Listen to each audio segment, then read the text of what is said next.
अगं एक दिवस कन्हैया आले आणि ती गवळण मात्र त्या ठिकाणी पाण्याला गेली होती. ज्यावेळेस गवळण पाण्याला गेली आणि बाहेरून दरवाजा लावून गेली, भगवान परमात्मा मागच्या दरवाजाने त्या घरामध्ये गेले आणि त्या घरामध्ये जे आजोबा होते त्या आजोबांकडे गेले आणि आजोबांना सांगितलं, बाबा आज आपल्याला एक खेळ खेळायचा आहे. आजोबांनी सांगितलं, बाळा सांग काय खेळायचंय, तू म्हणशील ते आपण खेळूया. बाबा आज आपल्याला लग्न खेळायचंय. काय? 7 वर्षाचे भगवान परमात्मा आणि 85 वर्षाचे म्हातारे बाबा. बाबाने सांगितलं, कन्हैया तू म्हणशील ते आपण खेळूया, तू म्हणशील ते आपण करूया. बाबा मग मी होतो नवरदेव आणि तुम्ही व्हा नवरी. आता विचार करा, 7 वर्षाचा नवरदेव आणि 85 वर्षाची नवरी. असं नाही बाबा, तुम्हाला आजीची पेटीतली नवं लुगडं काढावं लागेल, नवे लुगडं घालावं लागेल, सुंदर मेकअप करावं लागेल आणि घुंगट घ्यावं लागेल. आजोबांनी सांगितलं, कन्हैया तू म्हणशील तसं, तू म्हणशील ते करायला तयार आहे. आजोबाने आणि भगवंताच्या मित्रांनी पेटीतलं नवं लुगडं काढलं आणि लुगडं काढून म्हातारी मात्र पाण्याला गेली होती, बाहेरचा दरवाजा लावून. आतमध्ये छानपैकी त्या म्हाताऱ्याला लुगडं घातलं, घुंगट घेतलं, लग्न लावलं, सुंदर प्रकारे लग्न झालं. आणि लग्न झाल्यानंतर संपूर्ण घरामध्ये पसारा करून टाकला. अक्षदा पानं फुलं सगळं त्या ठिकाणी पसारा केला. आणि पसारा केल्यानंतर मात्र कडीचा आवाज आला की आता कन्हैयाला समजलं की आजीबाई घरामध्ये आल्या. कन्हैयाने मित्रांना सांगितलं, गोपाळांनो लग्न इथं होतं पण जेवण मात्र माझ्या घरी, चला घरी. पण आजोबांना सांगितलं, आजोबा उठायचं नाही, इथंच बसायचं. मागच्या दाराने भगवान परमात्माने सर्व सवंगडी निघून गेले. जसं म्हातारीने दरवाजा खोलला, आजीने दरवाजा खोलला, तसं एक बाई घुंगट घेऊन बसलेली दिसली. आणि ती बाई ज्या घुंगट घेतलेले ते लुगडं सुद्धा माझं. ज्यावेळेस असं म्हातारीने बघितलं, डोक्यावरचा हंडा तर पडलाच खाली, पण त्याच हंड्याने इतकं मारलं का म्हाताऱ्याला अक्कल आहे काही? म्हाताऱ्याला काही समजतंय का? म्हाताऱ्याला काही समजतंय का? या म्हाताऱ्याला काही समजतं का? या 85 वर्षामध्ये लग्न केलं, इतका म्हातारा झाला तरी दुसरी बायको करून आणली. बरं दुसरी बायको आणली तिला माझं लुगडं घालायला दिलं. म्हातारी ऐकायला तयार नाही. म्हाताऱ्याला मारतीये. पण खूप मारल्यानंतर ज्यावेळेस म्हाताऱ्याच्या डोक्यावरचं घुंगट उडून गेलं, घुंगट निघून गेलं, त्यावेळेस म्हातारा दिसला. म्हातारी लाजीरवाणी झाली. आणि लाजीरवाणी झाल्यानंतर म्हातारीला समजलं की हे जे काम आहे हे दुसरं तिसरं कोणाचं नाही, तर हे काम फक्त नंदाच्या पोराचं म्हणजे यशोदेच्या पोराचं म्हणजे कन्हैयाचं आहे. सांग मैया आता काय करावं? तुझा कन्हैया आमच्या घरी असं येऊन करतो. मैयाला हसायला आलं आणि आता मात्र मैया वैतागली. मैयानं सांगितलं, कन्हैया तू एवढा खोडकर आहेस, एवढ्या खोड्या करतो, मला माहिती नव्हतं तू एवढ्या खोड्या करतो, एवढा अघावे. पण आजपासून आता मात्र मी वैतागले तुझ्या खोड्यांना. तुला काय करावं समजेना. आता तुझ्या खोड्यांना वैतागले. आता तू मात्र गोकुळात राहायचं नाही. आता तुला मी शाळेत टाकणार. पूर्वीची शाळा म्हणजे कोणती? जंगलात जायचं आणि गाई गुरे त्या ठिकाणी चारायला घेऊन जायचं. भगवंताने सांगितलं, मैया तू म्हणशील तसं काहीच हरकत नाही. आता मात्र भगवान परमात्मा आणि जे गोपाळ, त्या गोपाळांनी आणि भगवान परमात्म्यांनी छोट्या छोट्या गायी घेऊन त्या ठिकाणी निघाले. मैयेनं सांगितलं, कन्हैया अरे पायात काहीतरी घाल ना, तिथे काटे असतात, तुला पायाला टोचल रे कन्हैया. मैयाला सांगितलं, मैया जर माझ्या पायाला टोचणार असेल ना तर माझ्या गाईंना आणि माझ्या या ठिकाणी जे ग्वाल आहे त्यांना सुद्धा पायाला टोचेल, माझे जे वासरं आहे त्यांना सुद्धा पायाला टोचेल. मग मैया मला जर पायात काहीतरी घालायला देणार असेल ना तर माझे जेवढे गाई आहे, जेवढ्या गायांचे वासरे छोटे छोटे छोटे त्यांच्याही पायात काहीतरी घालायला दे. मैयानं सांगितलं, कन्हैया तुझ्यासोबत कोण डोकं लावून बाबा, जा कसं जायचं तसं जा. भगवान परमात्मा आणि सर्व गोपाल आणि छोट्या छोट्या गायी त्या ठिकाणी जंगलामध्ये गायी चरण्याकरता निघाले. छोटी छोटी गैया छोटे छोटे ग्वाल, छोटी छोटी गैया छोटे छोटे ग्वाल, छोटो सो मेरो मदन गोपाल रे, छोटो सो मेरो मदन गोपाल. छोटी छोटी गैया छोटे छोटे ग्वाल, छोटी छोटी गैया छोटे छोटे ग्वाल, छोटो सो मारो मदन गोपाल, छोटो सो मारो मदन गोपाल.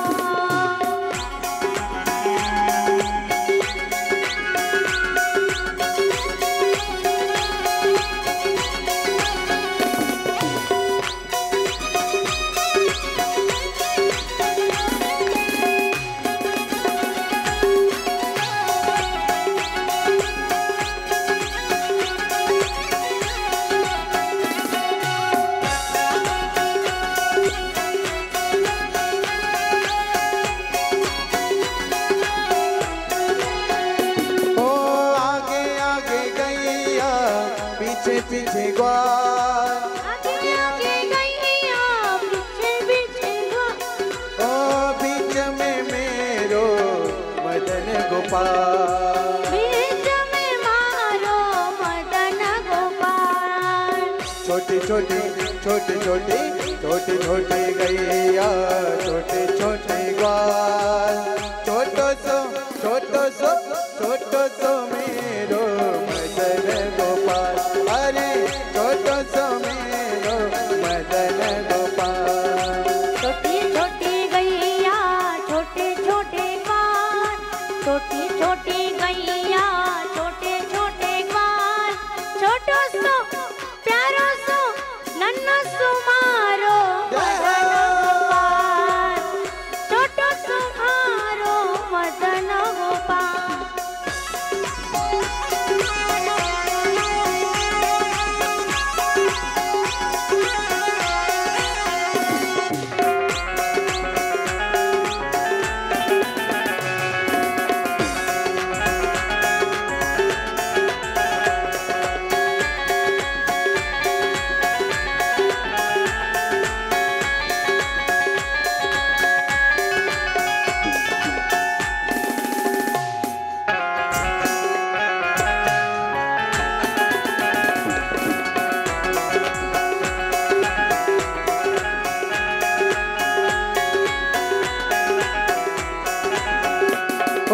छोटी छोटी लंगूटी छोटे छोटे हाथ, छोटी छोटी लंगूटी छोटे छोटे हाथ, बंसी बजाए मेरो मदन गोपालो, बंसी बजाए मेरो मदन गोपाल. छोटी छोटी छोटी छोटी छोटी छोटी गैया छोटे छोटे ग्वाल, छोटी छोटी गैया छोटे छोटे ग्वाल, छोटो सो मेरो मदन गोपालो, छोटो सो मेरो मदन गोपाल, छोटो सो मेरो मदन गोपाल, छोटो सो मेरो मदन गोपाल.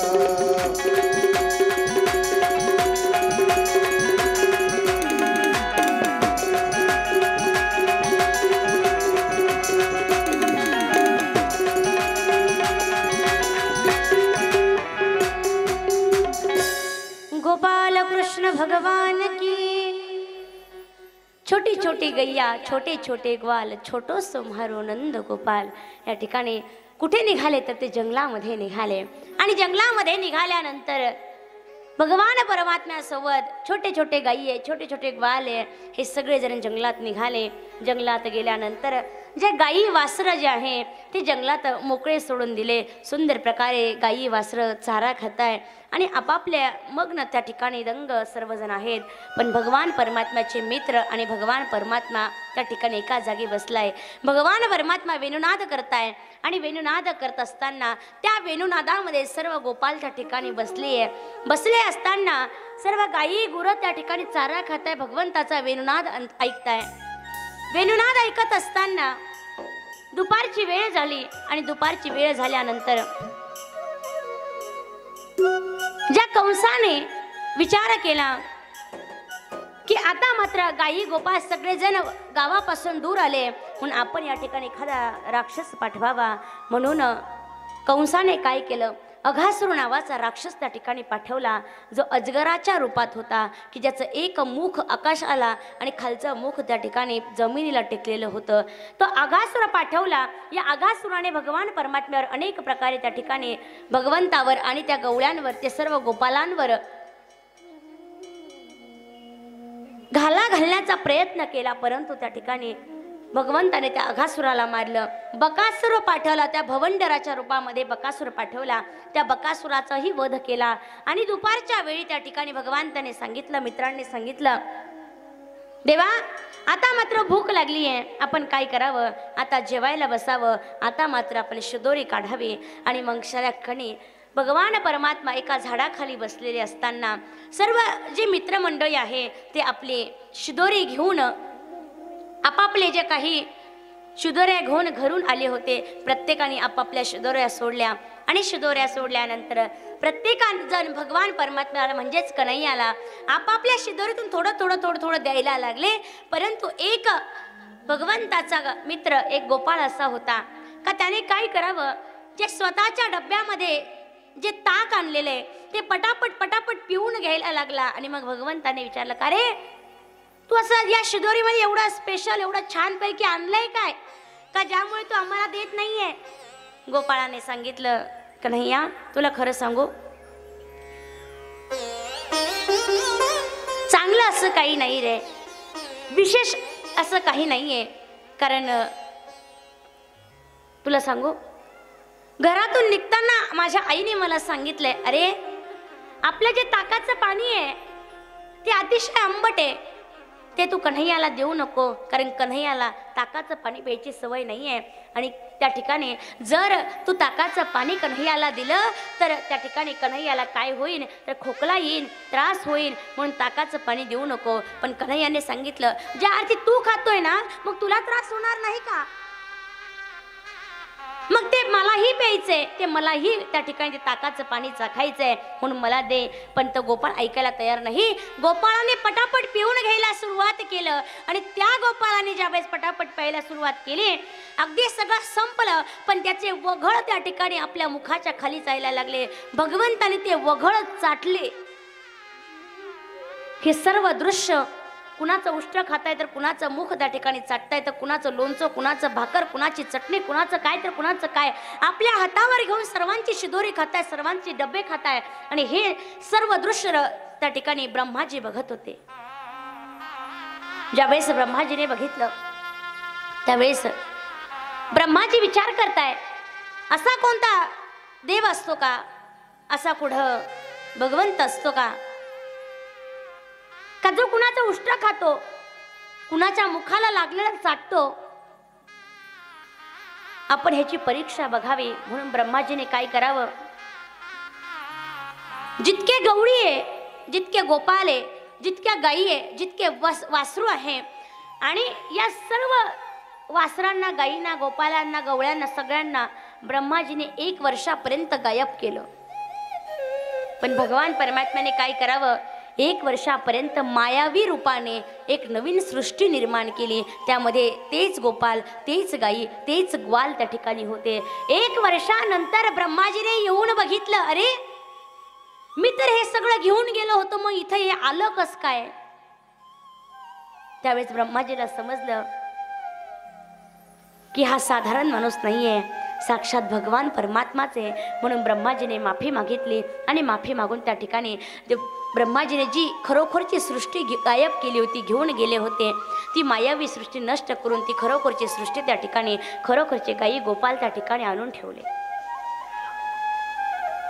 1 वर्ष आणि 1 दिवसानंतर गायी गोपाल आपापल्या घरी गेले आणि घरी गेल्यानंतर ज्यावेळेस सर्व गोपाल सांगायला लागले, मैया आज कन्हैयाने काय केलं माहितीये का? खूप मोठा राक्षस आला होता अजगराच्या रूपामध्ये, त्याला मारलं. एक बकासूर नावाचा आला होता, त्यालाही मारलं. आणि खूप राक्षसांना मारून आज मात्र आम्ही घरी आलो, म्हणून आम्हाला उशीर झाला. मैयेला कन्हैयाने समजून सांगितलं, अगं नाही मैया, हे काही सांगतात ग तुला, असं काही नाहीये. ज्यावेळेस मैया आपल्या कामाला निघून गेली आणि नंद बाबा बाहेर बसले होते. नंद बाबाला कन्हैया विचारताय, बाबा अहो आपल्या घरी हे सुंदर सुंदर व्यंजन चालू आहे, आपल्या घरी हे छान छान पक्वानांचा वास येतोय आणि छान छान भोग तयार करताय, हे कशासाठी करतोय? आता कोणता सण नाही, काय नाही, काहीच नाही, मग हे कशासाठी करतोय? तर सांगण्यात आलं,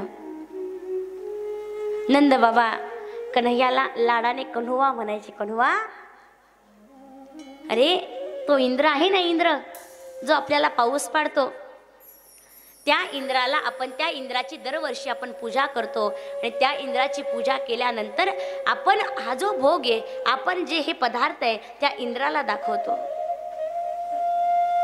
कन्हैयाने सांगितलं, इंद्राला काय दाखवतो? अरे तो आपल्याला पाऊस पाडतो ना, म्हणून त्या इंद्राला आपण प्रसाद स्वरूपामध्ये हे सर्व भोग त्या ठिकाणी दाखवतो आणि दरवर्षी आपण इंद्राची पूजा करतो.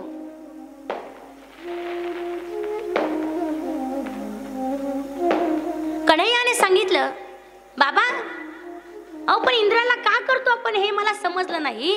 जर इंद्र पाऊस पाडतो तर त्याला पगार भेटतो, ज्याचा त्याचा पगार भेटत असताना ही बाकीची खात कशासाठी? इंद्राला त्याचं काय असेल ते भेटतं, मग हे कशासाठी?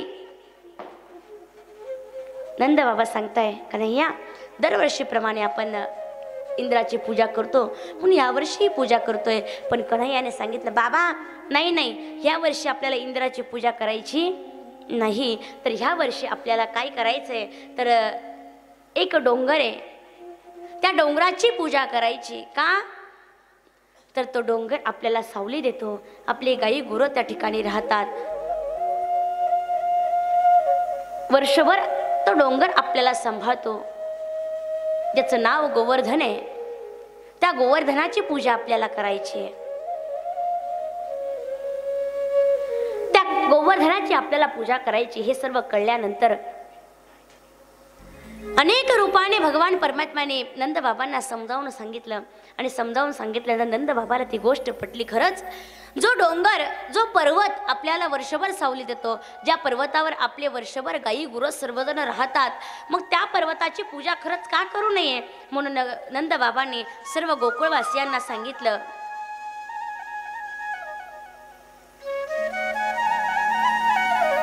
गोकुळवासियो, आज आपल्याला इंद्राची पूजा न करता आपल्याला त्या गोवर्धनाची पूजा करायची आहे, त्या पर्वताची पूजा करायची आहे. नंद बाबाची गोष्ट सर्वांना पटली, सर्वांना समजावून सांगितलं आणि सगळेजण गोवर्धनाच्या पायथ्यापाशी आले. आल्यानंतर आता मात्र कन्हैयाला सर्वजण विचारू लागले, कन्हैया सांग आता एवढ्या मोठ्या डोंगराची पूजा करायची कशी? त्यावेळेस सांगितलं, अशी अशी पूजा करा, असं करा, तसं करा. आणि भगवान परमात्म्याने जे सांगितलं त्याप्रमाणे पूजा त्या ठिकाणी करण्यात आली.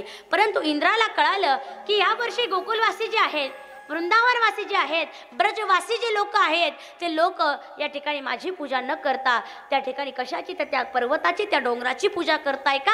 म्हणून इंद्र त्या ठिकाणी कोपला. आणि इंद्र कोपला म्हणजेच इंद्राला राग आला, इतका राग आला का इंद्राने त्या ठिकाणी काय करावं,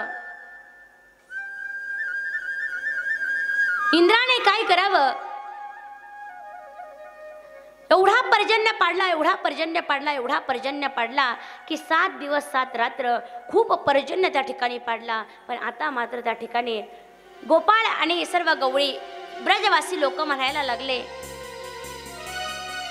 अहो पाऊस तर सुरू झालाय, इंद्र तर कोपलाय, पाऊस तर बंद व्हायचं काम नाव घेईना, मग आता नेमकं काय करावं, आता नेमकं काय करावं. त्यावेळेस भगवंताने सांगितलं, ज्याच्यासाठी आपण पूजा केली ना तो भगवान परमात्मा आपल्याला नक्कीच साथ देईल. तो कन्हैया असं सांगत असताना कन्हैयाला सगळे म्हणायला लागले, कन्हैया काहीतरी कर, काहीतरी कर, काहीतरी कर. परंतु त्या ठिकाणी भगवान परमात्म्याने सांगितलं, ज्याची पूजा आपण केली आहे तोच काहीतरी केल्याशिवाय राहणार नाही, मनाभावाने फक्त तेव्हा त्याची पूजा करा. भगवान परमात्म्याने काय करावं, 7 दिवस 7 रात्री तो डोंगर जो उचलला, त्याचं नाव गोवर्धन आहे, आपल्या करंगळीवर तो केला, आपल्या करंगळीवर तो गोवर्धन त्या ठिकाणी उचलला आणि सर्व गोपाल, सर्व गायी, सर्व वासर आणि सर्व त्या ठिकाणी ब्रजवासी लोक त्या गोवर्धनाच्या खाली उभे केले. कभी माखन चुरा लिया, कभी पर्वत उठा लिया, कभी माखन चुरा लिया, कभी पर्वत उठा लिया. ओ लल्ला रे, ये क्या गजब किया मेरे काना, मुझको डरा दिया. ये क्या गजब किया मेरे काना, मुझको डरा दिया. कभी माखन चुरा लिया, कभी पर्वत उठा लिया, कभी पर्वत उठा लिया, कभी माखन चुरा लिया. ओ लल्ला रे, मुझको डरा दिया मेरे काना, मुझको डरा दिया.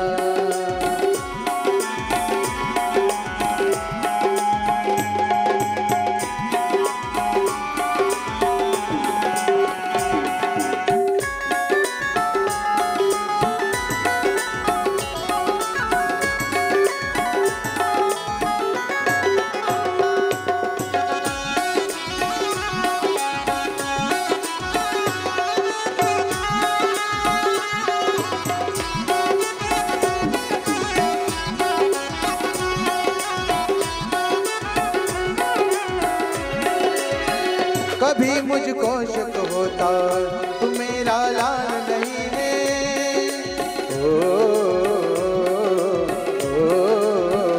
कभी मुझको शक होता तू मेरा लाल नहीं है.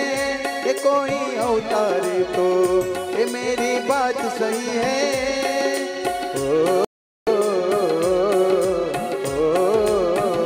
इंद्र से रक्षा के खातिर तूने पर्वत उठा लिया, इंद्र से रक्षा के खातिर तूने पर्वत उठा लिया. मेरे काना ये बताना, मेरे काना ये बताना. ओ लल्ला रे, ये क्या गजब किया मेरे काना, मुझको डरा दिया. ये क्या गजब किया मेरे काना, मुझको डरा दिया.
कब से रास रचाए ओ, कभी तू चीर चुराए कभी बंसी पे नचाए ओ, तेरी लीला ना समझी में तू क्या क्या रूप दिखाए तेरी लीला ना समझी में तू क्या क्या रूप दिखाए मेरे गाना ओ लल्ला रे क्या गजब किया मेरे गाना मुझको डरा दिया क्या गजब किया मेरे गाना मुझको डरा दिया कभी पर्वत उठा लिया कभी माखन चुरा लिया कभी पर्वत उठा लिया कभी माखन चुरा लिया ओ लल्ला रे क्या गजब किया मेरे गाना क्या गजब किया क्या गजब किया मैंने गाना मुझको डरा दिया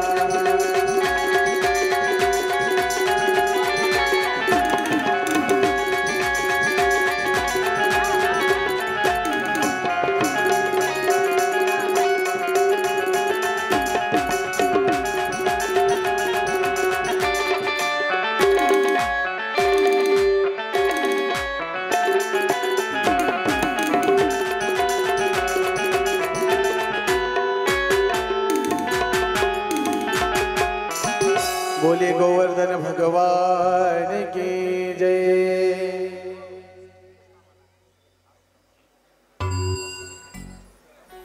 भगवान परमात्म्यांनी तो गोवर्धन त्या ठिकाणी उचलला आणि सर्वांनी त्या ठिकाणी साथ दिली। त्यानंतर भगवान परमात्म्याने 7 दिवस 7 रात्री तो वर्षावर ते जे पाणी पडत होतं ते पाणी पिण्याकरिता सप्त ऋषींना आव्हान केलं। सप्त ऋषींनी ते जेवढा इंद्राने पाऊस पाडला जेवढं पाणी पाडलं ते पाणी सर्व गिळून घेतलं सगळं पिऊन घेतलं। ब्रजवासी लोकांमधील एकाही लोकाला आणि एकाही व्यक्तीला एकाही प्राण्याला पशुला नाही कोणत्याच जीवाला कोणत्याही प्रकारचा त्रास झाला नाही। आणि त्यानंतर भगवान परमात्मा 7 दिवस 7 रात्री त्या ठिकाणी उपाशी असल्या कारणाने भगवान परमात्माचा नियम असायचा का एका दिवशी 8 भोग त्या ठिकाणी खायचे। म्हणून 7 8 56 भोगाचा प्रसाद भगवान परमात्म्याला 8व्या दिवशी त्या ठिकाणी खाऊ घातला। म्हणून 56 भोगाचा प्रसाद त्या दिवसापासून पद्धत लागली की देवाला 56 भोग त्या ठिकाणी दाखवायचे किंवा प्रसाद दाखवायचा। आणि मग नंतर पुढे इंद्राला वाटलं की जे ब्रजवासी लोक आहे ती ब्रजवासी लोक आता मात्र एकही जीव शिल्लक राहिला नसेल, एकही पशु एकही पक्षी एकही जीव सृष्टी अगदी नाहीशी झाली असेल। कारण 7 दिवस 7 रात्र एवढा पर्जन्य एवढा पाऊस पडलाय एकही जीव राहिला नसेल। म्हणून इंद्राने विचार केला की आपण जाऊन बघूया, आपण बघून यावं की ब्रजवासी त्या ब्रजामध्ये त्या ब्रज लोकांमध्ये काय परिस्थिती आहे। म्हणून इंद्रदेव त्या ठिकाणी स्वर्गातून पृथ्वीवर यायला लागले। आणि ज्यावेळेस गोकुळाच्या बाहेर एक गवळी जात असताना इंद्राला आश्चर्य वाटलं। अरे मला असं वाटलं की या गोकुळामध्ये या ब्रज लोकांमध्ये एकही व्यक्ती जीव शिल्लक नसेल, मग हा माणूस काय करतोय तर विचारण्यात आलं का हो या ठिकाणी पाऊस नाही पडला का। त्या गवळ्यानं सांगितलं हो इतका पाऊस पडला इतका पाऊस पडला इतका पाऊस पडला की काय सांगावा एवढा पाऊस पडला। पण आमचा जो कन्हैया आहे जो नंद बाबाचा लाला आहे मैया यशोदेचा जो कन्हैया आहे ना त्या कन्हैयाने प्रत्येकाला वाचवलं। असं कोण आहे तो कन्हैया, काय केलं त्या कन्हैयाने सांगितलं। त्या कन्हैयाने काय केलं तर एक गोवर्धन एक पर्वत त्या ठिकाणी करंगळीवर उचलला आणि त्या पर्वताखाली संपूर्ण जीवसृष्टी पशु पक्षी प्राणी जीव सगळेजण त्या डोंगराखाली त्या गोवर्धनाखाली उभे राहिले। आणि 7 दिवस 7 रात्र त्या भगवंताने त्या कन्हैयाने आमच्या कन्हुवाने करंगळीवर डोंगर धरला म्हणून एकाही जीवाला काही झालं नाही। मग त्या पाण्याचं काय झालं अहो त्या कन्हैयाने सप्तऋषींना आव्हान केलं आणि सप्तऋषींना आव्हान करून ते संपूर्ण पाणी प्यायला सांगितलं। असं कुठं राहत होता तुमचा कन्हैया सांगितलं आमचा कन्हैया त्या नंदबाबाच्या वाड्यामध्ये राहतो. मला नेऊन घाला, मला त्या ठिकाणी बघायचंय तो कन्हैया कोण आहे. इंद्र त्या ठिकाणी नंदबाबाच्या वाड्यासमोर आला आणि नंदबाबाच्या वाड्यासमोर आल्यानंतर ज्या वेळेस कन्हैया दरवाजातून बाहेर निघाले आणि दरवाजातून बाहेर निघाल्यानंतर ज्या वेळेस इंद्राने भगवान परमात्माला बघितलं, इंद्राने कन्हैयाला बघितलं, त्यावेळेस कन्हैयाला बघितल्यानंतर इंद्राला असं दिसलं की कन्हैयाच्या रोमामध्ये, कन्हैयाच्या अंगावरच्या शहाऱ्यामध्ये, रोमामध्ये अनेको ब्रह्मांड दिसले आणि अनेको ब्रह्मांडामध्ये अनेको लाखो हजारो इंद्र दिसले. त्याच वेळेस इंद्राचा अभिमान नाहीसा झाला, इंद्राचा जो गर्व आहे तो नष्ट झाला. अरे याच्या एका रोमामध्ये अनेको ब्रह्मांड आणि अनेको इंद्र आहे, मला कशाचा गर्व असला पाहिजे. म्हणून त्या ठिकाणी इंद्र भगवंताच्या पायापाशी गेला आणि सांगितलं, देवा मला माफ कर. देवा तू प्रत्येकाची आई आहे, तू प्रत्येकाची माय आहे आणि मुलाने कितीही मोठी चूक केली तर आई एक माफ करते. म्हणून त्वमेव माता च पिता, तू माझी पिता आहे आणि तू माझा माता, तू माझी माता आहे. कृष्ण माझी माता, कृष्ण माझा पिता, तू माझं सगळंच काही आहे. म्हणून ऐक ना देवा, तू मला माफ कर. तुम्ही हो माता पिता, तुम्ही हो बंधू सखा, तुम्ही हो माता पिता, तुम्ही हो बंधू सखा, तुम्ही हो.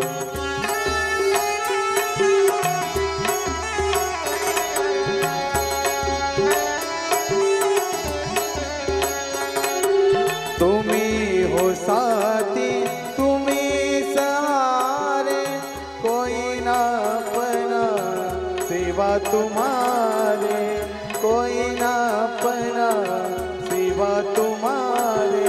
तुम्ही हो साथे, तुम्ही सहारे, कोई ना अपना सिवा तुम्हारे.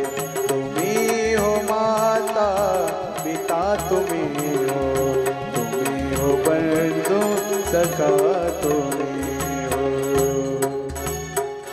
भगवान परमात्मा तू सगळं आहे म्हणून माफ कर. कन्हैयाने सांगितलं, इंद्रा हा जर या मागे जर तुझा काहीतरी उद्देश असता किंवा यामागे तुझा काहीतरी स्वार्थ असता तर मी समजून घेतलं असतं की आज लोक स्वार्थी आहेत. पण इंद्रा यामागे तुझा कोणत्या प्रकारचा स्वार्थ नव्हता. पण आज अनेक जीव नाहीसे झाले असते, आज अनेक जीवांना त्रास झाला असता. तुला कळतं मी तुला माफ करू शकत नाही.